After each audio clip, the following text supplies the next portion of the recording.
So I've spent a fair amount of time with your brother. Haven't haven't Yes, met haven't met you before. So I know. nice to meet you. Um, yes, so I'm a PhD student in Rochester, University of Rochester, studying film mostly, visual studies. Should be interesting. Mhm. And how long have you been doing that? This is my second year that I'm in the middle of. Okay. And what do you know about DES here and what we're doing here? What's the Well, as I mentioned, I read A Passion for Specificity, which I really loved. Me and Julian have had lots of talks about it, a lot of disagreements as well. um, he actually tried to do it with me a while back. He did sort of. I didn't have an earpiece, but my cell phone would buzz, and then we talk a little bit about those buzzes at the end of the day. Um, so Julian and I have had disagreements about what DES can do and what it can do for me, but I think I am a little more on your side of the matter regarding it. So I saw your email to him where you said, well, Julian really thinks it should be used as a therapeutic tool for me and that it'll cure all my problems. And we've had discussions about that. So um, I would basically I'd say I'm more doing it out of curiosity, not just because Julian wants me to. I'm curious for myself. I think it's a great method. I've had a lot of frustrations with my Freudian psychoanalyst, and I feel like DS is much more my speed than the kind of looking into introspection in the mind that psychoanalysis does. Um, yeah. And so you've been doing psychoanalysis more or less orthodox psychoanalysis for a while, is that right? Right, yeah, I know that's pretty rare these days, Yeah. but I lie on the couch and everything, and she's I don't know if she's strictly Freudian, but she takes a lot from Freud and even some Lacanian stuff and some Winnicott, and so yeah, that school of psychoanalysis. Hmm. Mm. That'll be an interesting thing to do. Yeah, I mean, I find it interesting. I find it generative. I find some of the interpretations useful. I find some of them a little bunk and unhelpful. I find it a little.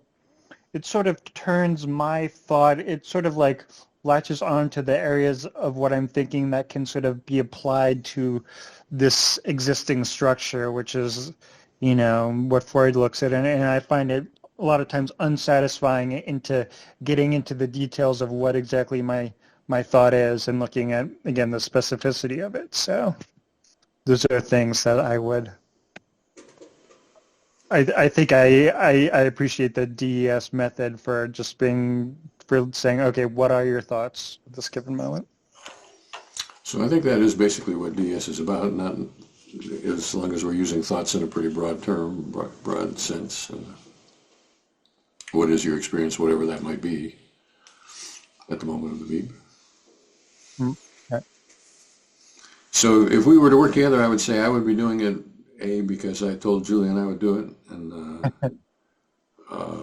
and B because it, I am putting a collection of these series of interviews on the web, as you probably know.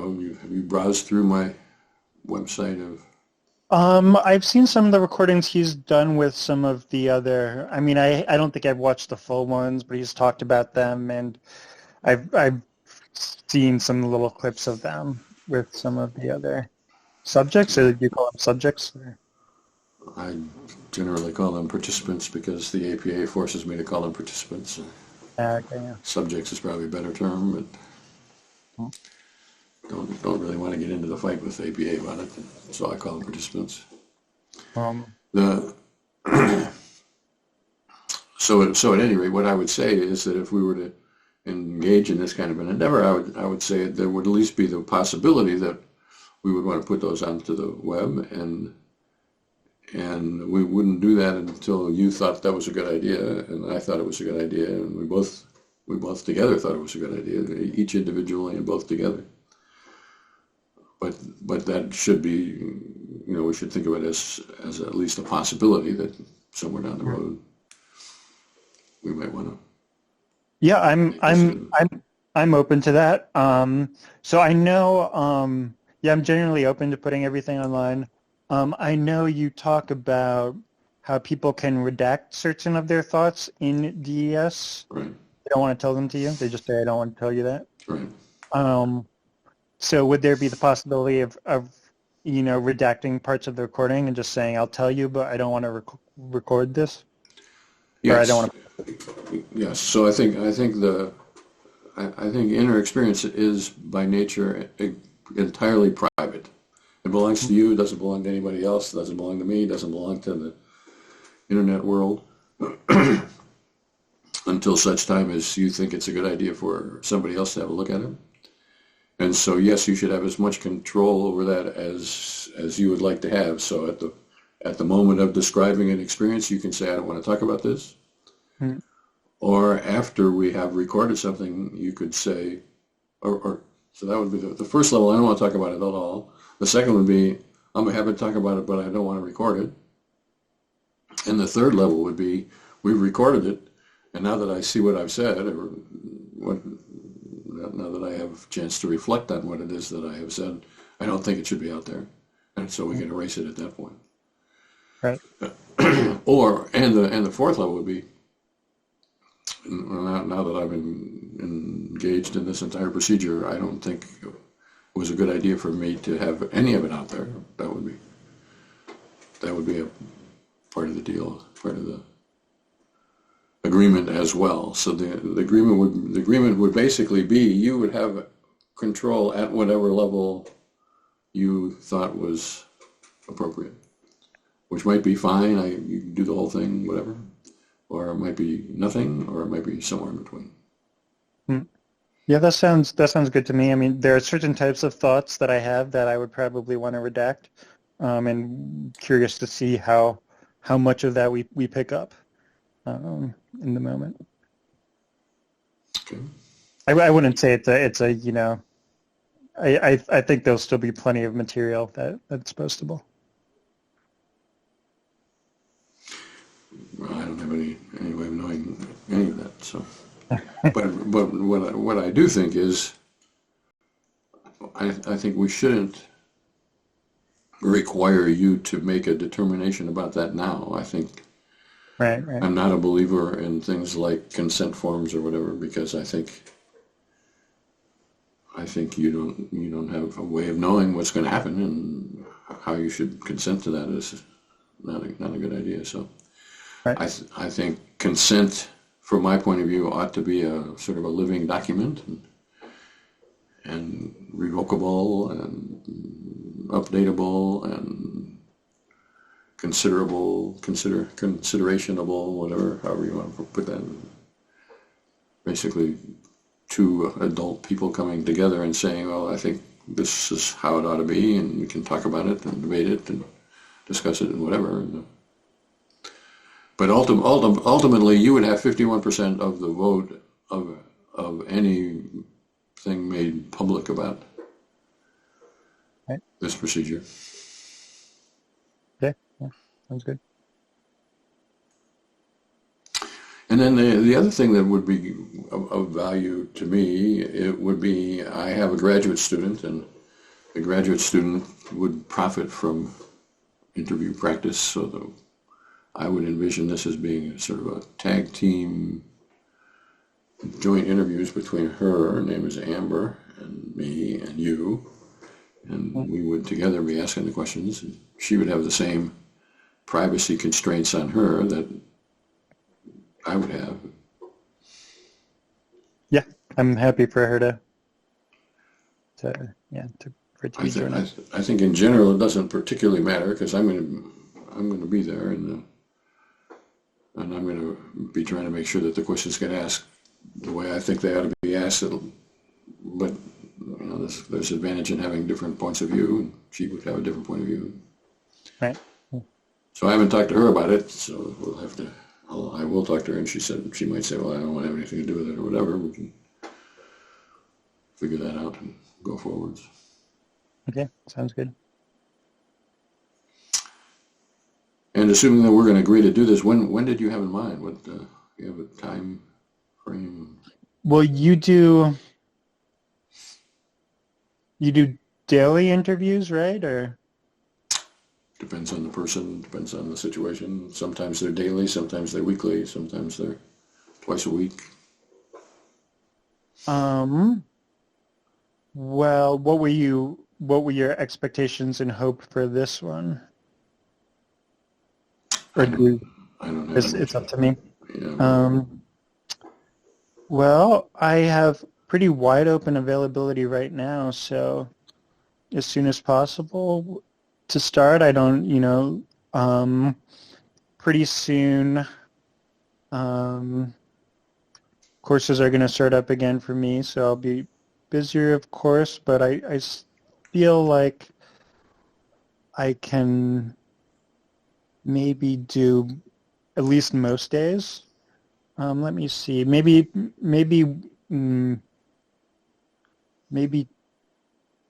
Tuesdays and Wednesdays would be a little harder for me. So all the other days could be daily, I guess. Okay.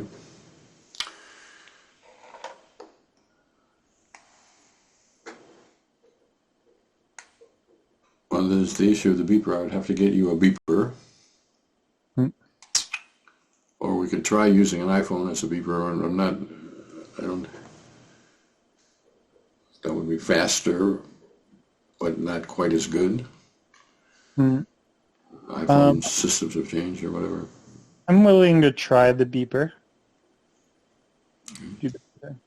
So it's held. It's like an earbud, right? Or does Right. does it go over the ear? And it has a clip that goes over the ear. Not the clip that goes over. Okay. Well, it is like, and it actually is a sort of the old-fashioned earphone. You can imagine an earphone from the 1960s or 50s or Right. whatever. And does that allow sound to fully penetrate in Yeah. that? Okay, cool. Okay, yeah, I'm willing to try the beeper route. Okay. So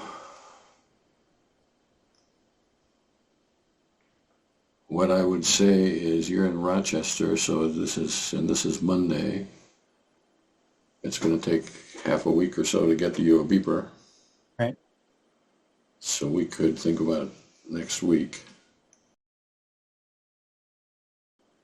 Maybe what we really need to do is to wait until you get the beeper, see how long it takes it actually to get there. Right. Sounds reasonable. And when you get the beeper, then you should let me know, and then we'll figure out. The first meeting will be a relatively short meeting where I'll describe how to use the beeper. And then after that, the deal would be that you would wear the beeper for about 3 hours at a time, get a half a dozen beeps.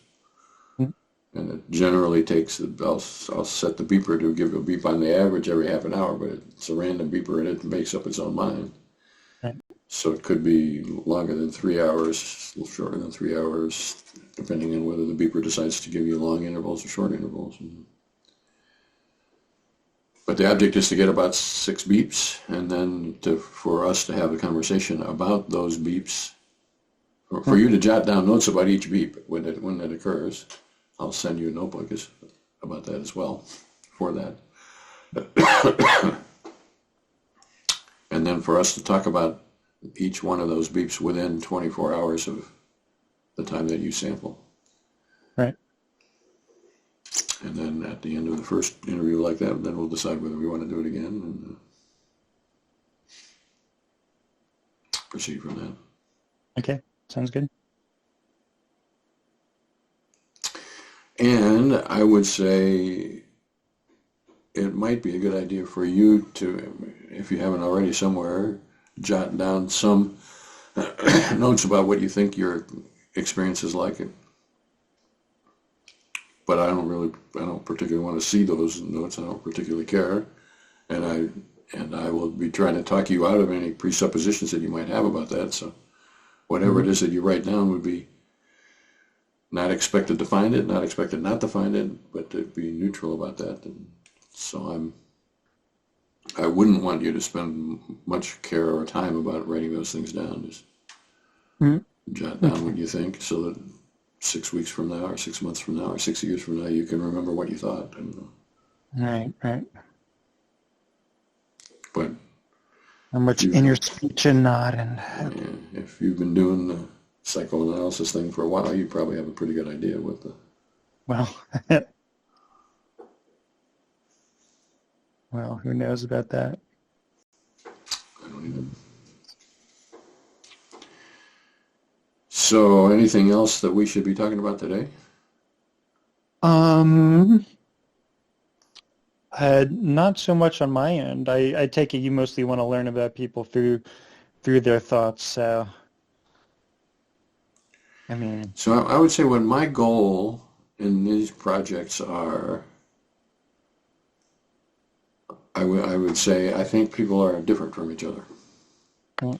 And I think they're different from each other in ways that A, they don't know themselves very frequently, and B, that the consciousness science, to the extent that there is such a thing, doesn't know about it. And so my goal in that collection that I am making is basically to make it evident what the differences are and what the characteristics of the interviews are. What do you have to do to find out about those differences? Right. I remember reading in Passion for Specificity, you talked about there was some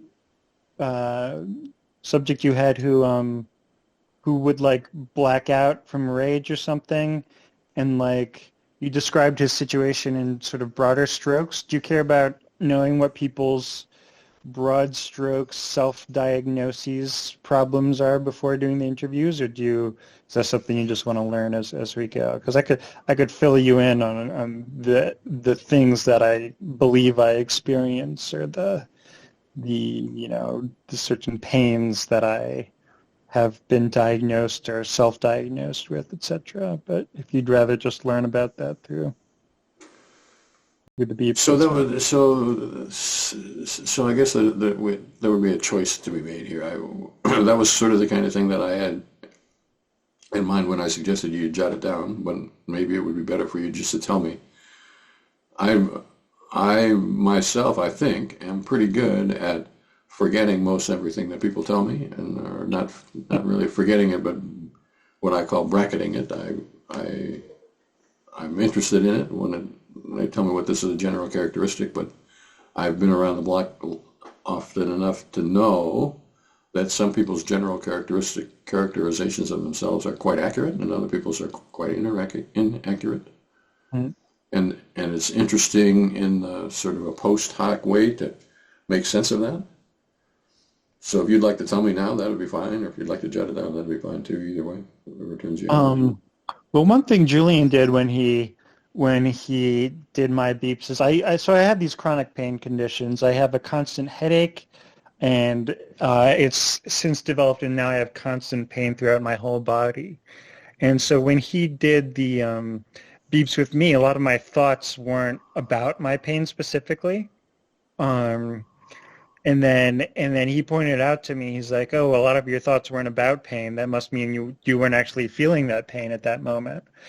And then I said, well, no, that was an error in the way you posed the questions, because since I feel the pain all the time, I didn't make specific note of it at that moment to you, which didn't mean I didn't feel it. So I know if I'll do the beeps with you, I'll make sure to try to be a little more thorough in what I include and what don't include, but that was that's one thing I'm sort of curious about in this, is how, and maybe I won't have a thought about pain at that specific moment, or maybe I won't have a bodily feeling about pain at the moment of the beep, in which I'll try not to insert it after the fact, but that's one thing. So that's a pretty good statement of what makes the method interesting and difficult at the same time. Is what I understand you to be saying is that you have an interest in pain and or belief in pain or whatever, and the object of the method is to what I would call bracket the interest, Mm.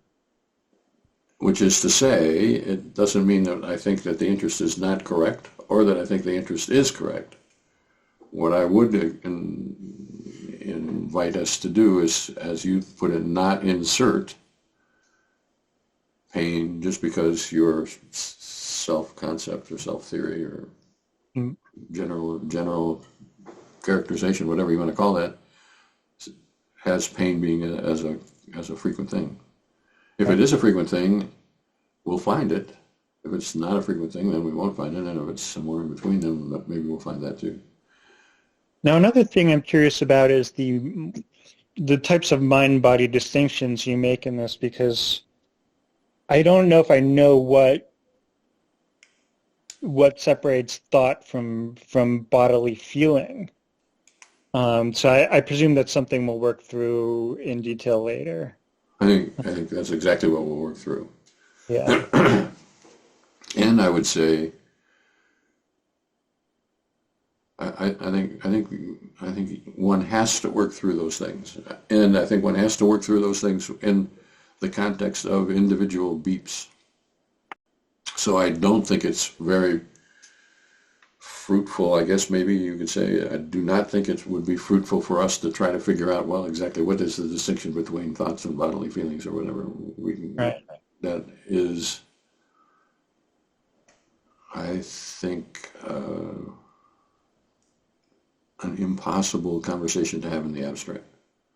Right. What I think we can have is a kind of, when the beep occurs, I think we can learn how to talk about a beep, talk about it, the experience that was ongoing at the moment of the beep, in ways that you will find rests lightly on your experience, whether that's on a thought or on a bodily feeling or whatever, and I will think happens, put into communication, usually during words, but it could be pictures or gestures or whatever, and so I know what it is that we're talking about. Okay. That's the object, and which is not to discount that there is a difference between bodily feelings and thoughts. It's just that I don't think we can. I don't think it's possible to figure those things out without tying them time after time after time after time to actual experiences. By the time we're done with it, we might very well have a very clear distinction between what Tristan means and what Tristan and Russ mean when they call this a thought and that a bodily feeling or whatever. Right. But I would much rather have that emerge rather than have a way of expecting that it could drive the discussion. Okay. Cool. It's a DES is a patient method. It's a we expect not to be very good at this on the first day, and maybe not even very good at it on the second day or the third day, because we have to figure out what we're talking about and how we're going to do it. I'm looking forward to it. All right. Then what I would say is that when we're done here, you should email me your address that I should send a beeper to, and I will talk to Amber and see whether she's interested, and then I'll send you a beeper. And then next week, when the beeper arrives, when the beeper arrives, you let me know that the beeper has arrived, and then we'll schedule a time to. The first time would be to explain how the beeper works, and then at that time we'll schedule another time as to when we'll actually wear the beeper. Okay, sounds good. And talk about it. Sounds good. I'll send that over. Sound like a plan? Sounds like a plan. All right, sounds good to me. You send me an address, I'll send you a beeper. Okay, cool. Thanks. All righty. And if you got questions in the meantime, well, you know how to find me. And Gotcha. All right. Thanks, Russ. Talk soon.